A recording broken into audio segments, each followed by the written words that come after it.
grabbed it. It popped its head through it, and then it came back. There it goes. Come on, baby. Drop. Q's broke below it. You guys see it?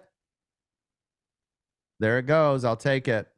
$400 move on there. These guys see it, how it broke and held below it? There it goes. The Q's flushing out. That's beautiful, man. This 405 is the biggest level for the Q's.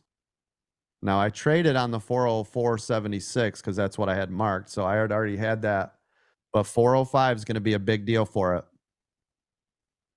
We'll see a spike in volume, break 405. You'll see SPY will come off of this triple bottom for support. Then what I'm anticipating, we'll do this.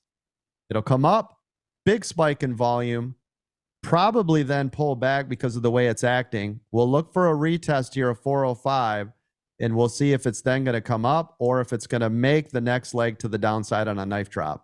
Otherwise, we're literally waiting right here for this low a day, and then I'm going to hammer puts because it broke 404.77 and held. Does that make sense to everybody? That's the game plan.